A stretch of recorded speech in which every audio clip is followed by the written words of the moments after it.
This is Damon Fordham, adjunct professor of history at the Citadel in Charleston, South Carolina.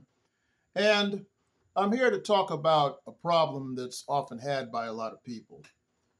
Very recently, with the recent advent of schools not wanting African American history to be taught there and school districts banning that sort of thing, a lot of people want to know where to go to find this kind of information for their children.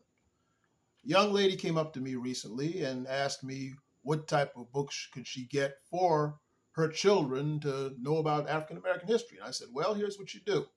You go to the library or your local bookstore and ask them for age-appropriate books about Black history for your children, and that'll pretty much do it.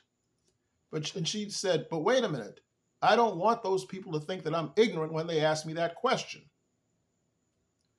You see, folks, that's a common fear among those who may not have had a whole lot of education or who may not speak with articulation. They're afraid by showing other people that they don't know something that that person will ridicule them for not knowing and make them feel small and bad. Ladies and gentlemen, I have the answer to that problem. You see, Booker T. Washington, the great educator, wrote this book called Black Diamonds, The Wisdom of Booker T. Washington, back in 1898. And on page 82 of that book, he says the following.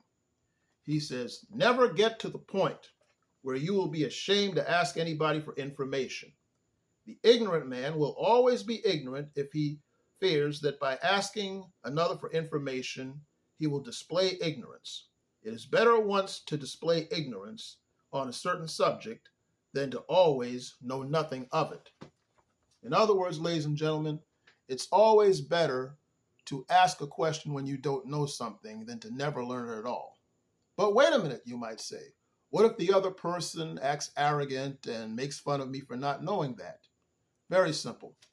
The great musician Curtis Mayfield, in his documentary called Moving On Up about his life, he wanted to go to this lady and ask her about how to copyright songs and publish songs. And the lady said, well, what would you possibly know about publishing songs? And Curtis Mayfield said, about as much as you before you learned how to do it. In other words, the person who you're asking a question about something, there was a time when they didn't know it themselves. And if they act arrogant toward you, remind them of that fact. This is Damon Fordham.